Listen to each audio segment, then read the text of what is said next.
You are listening to the Nottingham Recovery Network podcast, where we tell true stories of people who've walked the path of recovery and hear from those that supported them every step of the way. Real people, real recovery, real hope. Welcome to this episode of the Nottingham Recovery Network podcast. This week I'll be speaking to Katie, who is a registered manager at Edwin House Care Home. So thanks, Katie. Thanks for agreeing to do this. I know it's like not everyone's favourite thing to do. No, but it's something a bit different on a day-to-day. So yeah, why not? Thanks. So Edwin House is, well, tell me about it. It's a care home. It's a... Yeah. So we are a CQC registered care home. So that means we have to follow all guidance and regulations set by the CQC for a care setting. But we're a little bit of a different type of care home. There's not many of us like Edwin within the country, so we specialise in supporting residents who have current or historic substance use issues. So that also links into residents who have got what we call severe multiple disadvantage. So they might have a substance use issue, mental health needs, risk of homelessness. So our residents that we care for have got a whole mixed bag of different care and support needs that we are tailored to support them with. But that can make it challenging because in the realms of a care home, people generally instantly think of elder people, a lot more of a settled kind of mundane setting than what Edwin can present itself as. So yeah, it presents a lot of challenges, but also presents a lot of rewards as well along the way. SMD is something that, like in this series of podcasts, it comes up a lot. What does it mean to the guys and girls who stay here? What kind of circumstances are they coming from? So a lot of it is our residents are close to, if not hit rock bottom in their phase of their life where they are at the minute. They've got very little support network out there regarding to friends and family.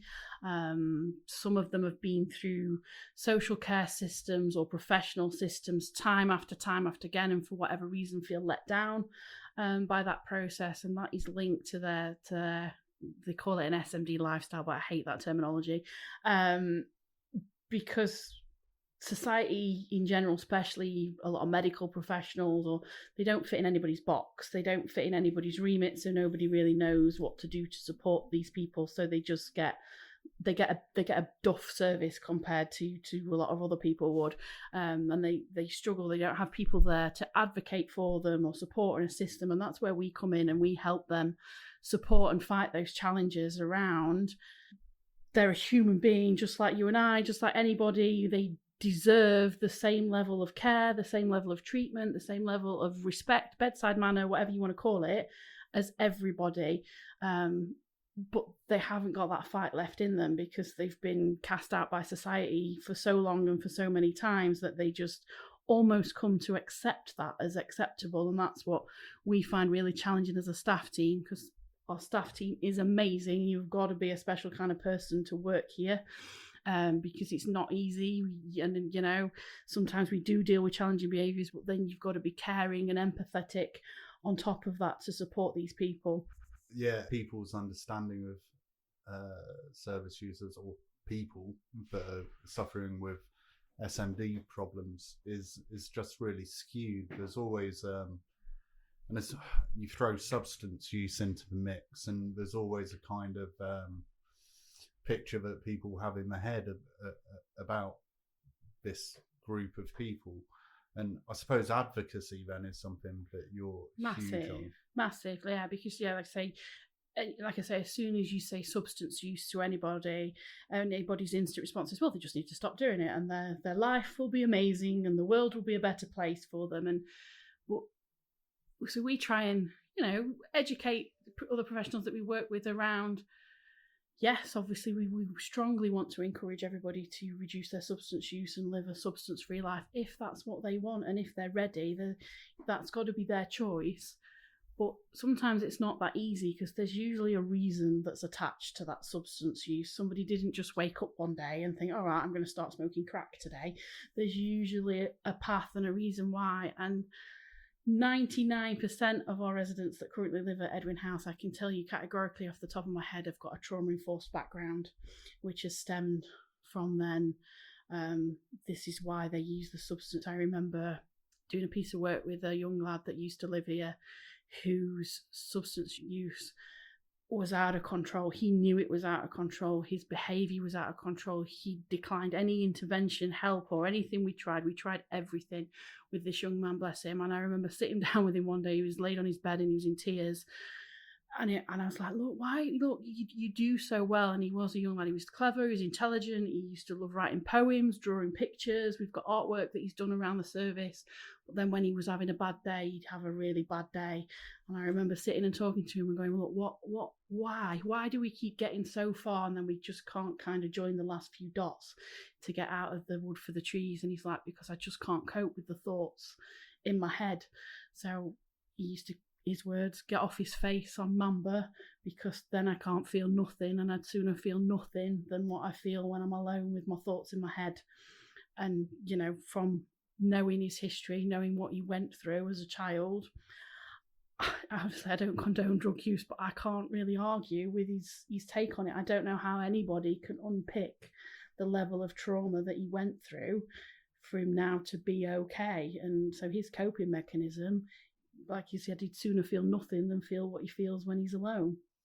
I think a lot of us in these sort of services, we end up doing a bit outside of our lane. And, you know, the fact that you're saying you've had the conversation with him, what kind of support is in place for people here around that stuff? So specifically as Edwin House, like I said, we're a care home, so we can provide personal care, we can support with medication management, we provide 4 meals a day, we provide a full laundry service, we've got activities, we've got a volunteer that's got a lot of lived experience that does positive reinforcement groups with our residents and things like that, and simple things about making positive changes. So we've got 2 sides to Edwin House. We've got a building where residents are still using alcohol or substances, and then we've got an abstinent side. So the volunteer, he does a lot of work with people who are in the abstinent side, because that again is a big change. So they've made that breakthrough now. They've got to the point where they're abstinent, but sometimes that means cutting off all your friends' ties because your friends are still in, you know, their own addiction or things like that. So that can be a big change. So we try and do a lot of work around people without that as well, of going, okay, this is your life now. Yeah, it looks a lot different, but this is what we can do to support you. And then alongside that, we link very closely to NRN, where people can get a specialist drug or alcohol worker who will help put a harm reduction plan in place and things like that, which will link with obviously the residents' involvement and their senior support worker. It then becomes part of their care plan that this is the plan, whether it's to go to detox, whether it's a community detox, whether it's just a reduction plan via a drinks diary or things like that. But we will get that specialist support from NRM because, like you said, we have to be a jack of lots of trades.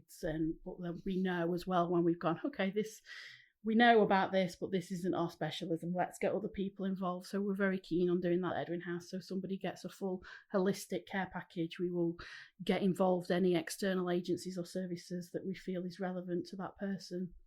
We spoke to Jess, the team leader at Rasdat, a while ago, and I guess, is that where a lot of referrals come from, like homeless community? Yeah, we get a lot of our referrals from Rasdat or so all our referrals have to come through social care because they have to meet the threshold for a residential care placement. But yes, 90% of our residents were street homeless or would be street homeless again if they didn't live at Edwin House at this moment in time.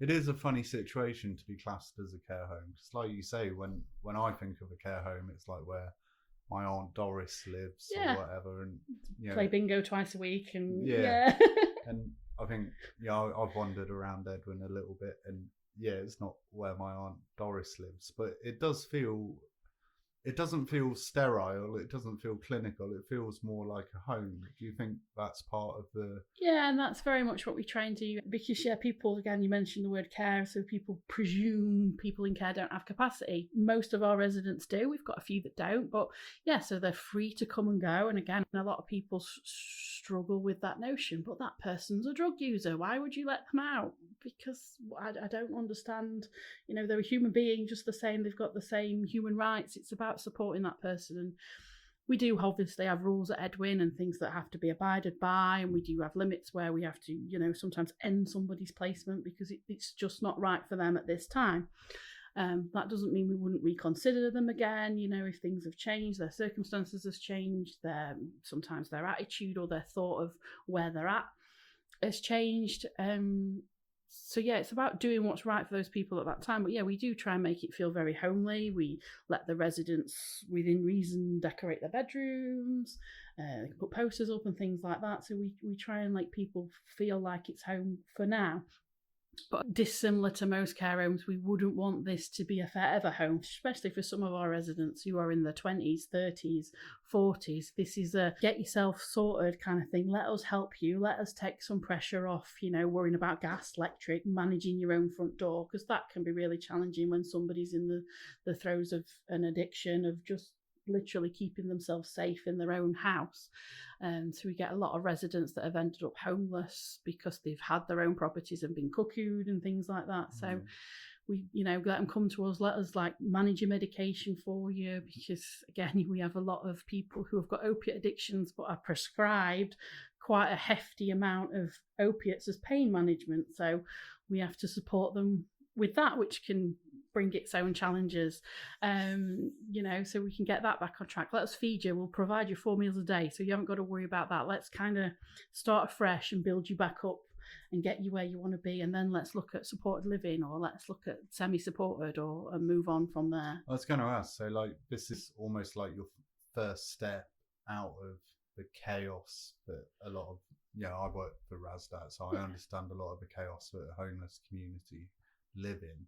So I guess this is the first step, but how are the relationships with other services in terms of moving people on, and how long can or might someone stay here? It's all person centered, so it's how long's a piece of string. It eats up to whatever that person's needs are. We have some people that come in on quite short gaps. We've got a virtual ward which is part of the F21, which is literally a set 21-day period, so that is very short. But regarding our residential residents, it is literally, we work closely with the social workers, CPNs, or anybody else who's involved in that MDT and that person to get them when they feel ready to go, and then it's finding somewhere that's suitable. So additional challenges we have, if residents have kind of burnt a lot of bridges before they get to us, so they've had a Nottingham City Homes property, they've had a Nottingham County Council property, they've lived in supported living, they've lived in a lot of other framework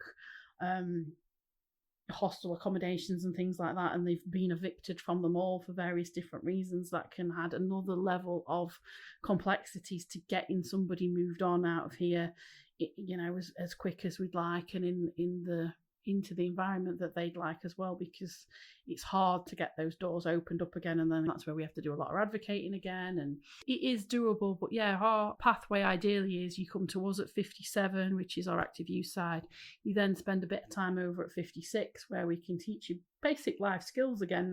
Now you're abstinent, so managing your money, paying your bills, cooking meals, socialising without drinking or socialising without using substances can be something that somebody has to kind of learn all over again. So we do that kind of work, and then there's a lot of supported living places that has opened up in the last 18 months. So that has opened up some avenues to a lot of our residents when they're ready. But yeah, we have to get the buy-in from the social workers to be able to do any of this as well, which 9 times out of 10 we do have it. But yeah, it's about getting sure everybody's involved in that person. Is like, yep, let's take this positive risk taking, because there's some social workers would be like, no, we'll just leave them a bit longer, because it is that fear of it all falling apart again. But if you don't try, you're never going to know. You've done all that work, you've kind of got to put it in practice at some point. So you've been here for just shy of 3 years. Yeah. And I ask this question to everyone. What keeps you coming into work? Everyone's got bills to pay, but it's not an easy job, is it? No, far from it.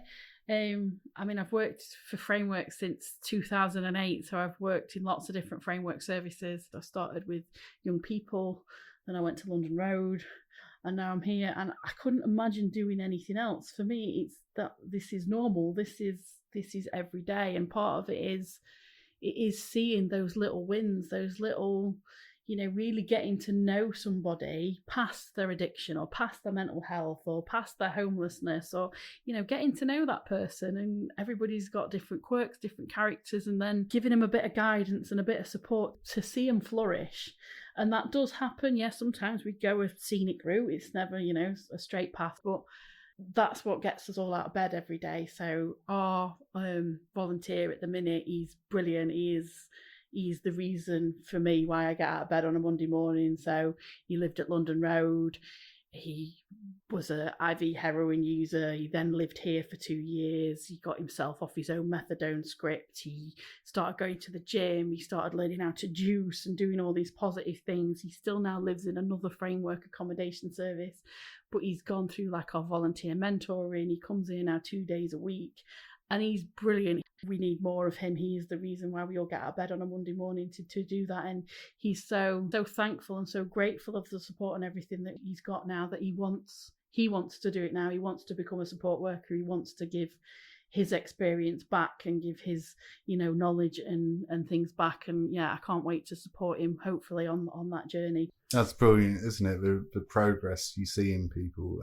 What are some of the biggest barriers facing Edwin House? I mean, we can talk about the nationwide situation and whatever you want to get into, but I suppose sometimes looking at that bigger picture is a bit too big, isn't it? Yeah. And focusing on what's going on closer to home. I don't know. What do you think? Where are the barriers?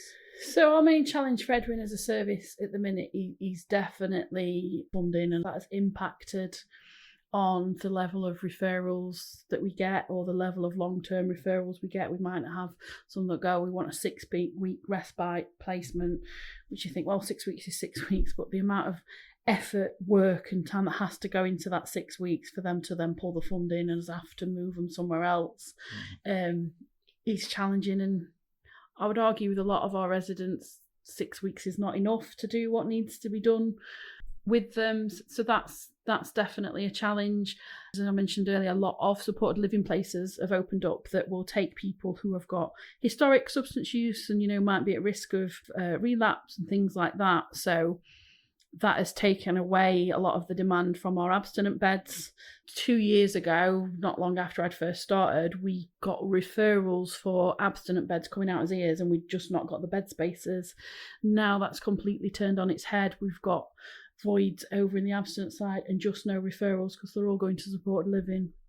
So I guess it's the option that you can use in these supported living places or outside of them. So a lot of supported places you can't use in, and it is a zero tolerance. Right. But if somebody's now abstinent, or I think a lot of them will take them on like a methadone script or something like that. Okay. They won't take them actively using, but it's horrible and I hate it. It comes down to money at the end of the day. A supported living placement is cheaper than a 24-hour care placement at Edwin. Of course, yeah. Does that make it the right fit for the person? I would argue sometimes yes. I would argue sometimes no. So, for example, we had a lovely man recently referred to us because he'd been cuckooed, couldn't keep himself safe, couldn't maintain his front door, got issues regarding his capacity and regarding his alcohol use. But he then moved to Edwin. We had no problems with him drinking. We had one-to-one support. He went out and about. He did everything he wanted to do. He didn't drink. He did really well because he was doing really well. His social worker's like, right, we're going to move him on to supported living. Is he ready for supported living? I would argue probably not. There was lots of things that I'd got no confidence that he could manage his own finances, which then putting him in a supported living setting might put him at further risk of financial exploitation or things like that. And he's somebody's name that sticks in the back of your head, and we're almost waiting for his name to come back round again. I hope it doesn't, but I do think there's a possibility that it might, because again, I think down to funding, he's been moved on a little bit too quickly. Yeah, funding's always an issue, isn't it, in whatever service I speak to on this podcast. It always crops up. What do you see the future for Edwin being, or where would you like it to go?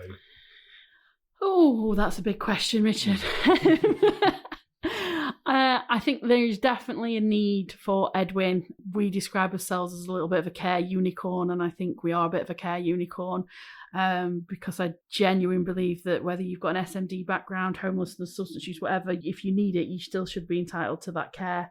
Maybe our abstinent building needs a bit of a rejudge and needs a bit of a different approach put to it. What that approach is, I don't know, but I think maybe the model we've got set up over there is a little bit outdated now with all the supported living places, and I think we need to rethink what we do with our abstinent building.